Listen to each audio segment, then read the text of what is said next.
رسول اللہ صلی اللہ علیہ وآلہ وسلم کا طریقہ کہ وہ دعا پڑھتے اور اپنے چہرہ انور پر ہاتھ پھیرتے اور سورۃ العمران کی آخری آیتیں پڑھتے ہیں۔ 10 آیتیں سورہ آل عمران کی وہ پڑھتے ہیں۔ سیدہ عائشہ صدیقہ رضی اللہ عنہا مومنوں کو ماں مسواک تیار کر کے تکیے کے پاس رکھ دیتی۔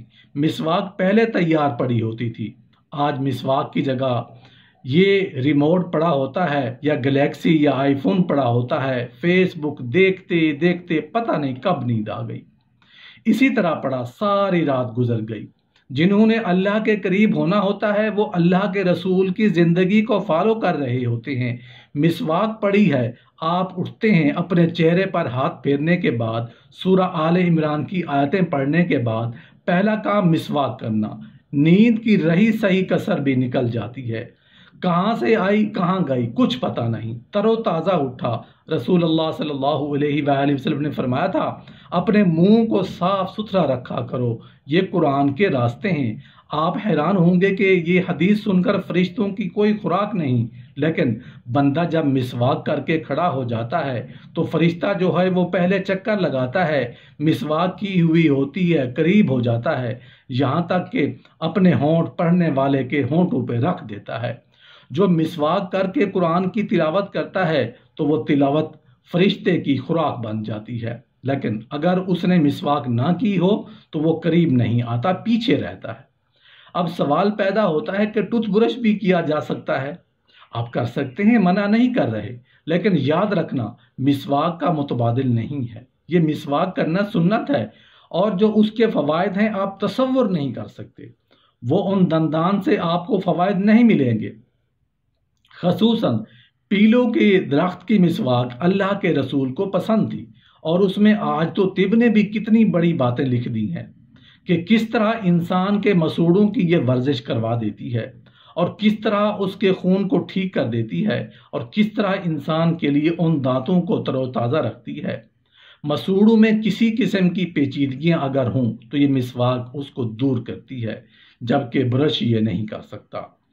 آپ کی اگر آنکھ کھلی گئی ہے تو میں کہتا ہوں آپ کی ہمت نہیں ہے، پھر بھی آپ جسم ٹوٹا ہوا ہے، لیکن ایک کام کر لیجئے، آپ صرف اتنا کہہ دیں سبحان اللہ والحمد للہ ولا الہ الا اللہ واللہ اکبر ولا حول ولا قوت الا باللہ۔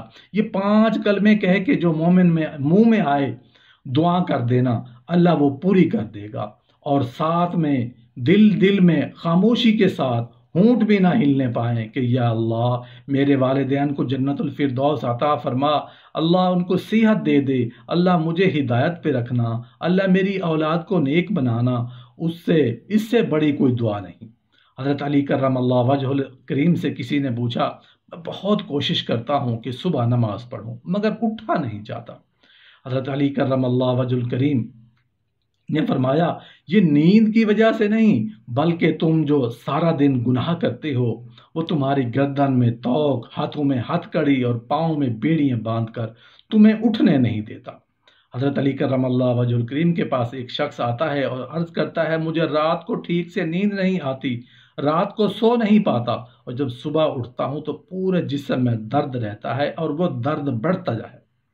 جب وہ اپنا درد حضرت علی کرم اللہ وجہ الکریم کو بیان کر چکا تو آپ نے اس شخص سے فرمایا اے شخص، رات کو پانی پیتے ہو تو پانی پینا بند کر دو، کیونکہ ایسا کرنا صحت کے لیے انتہائی نامناسب ہے، اور رات کو پانی پینے سے جسم میں ایسا درد شروع ہو جاتا ہے کہ اگر اللہ پاک اسے شفا دینا چاہیں تو دے سکتے ہیں، ورنہ اس کا علاج ناممکن ہے۔ اگر سہولت ہو تو دوپہر کے وقت آرام ضرور کریں، یہ سنت ہے، اور اس سے فجر میں اٹھنے میں بڑی مدد ملتی ہے۔ رات کا کھانا جلد کھائیں اور کم کھائیں، رات کو پانی نہ پئیں، اگر شدید ضرورت ہو تو کم سے کم پئیں۔ رات کو جلد سوئیں، رات کو سونے کے مسنون اعمال کر کے سوئیں، کسی سے صبح اٹھنے کے لیے کہہ کر سوئیں، الارم لگا کر سوئیں، الارم کو اتنا دور رکھیں کہ اسے بند کرنے کے لیے چل کر جانا پڑے۔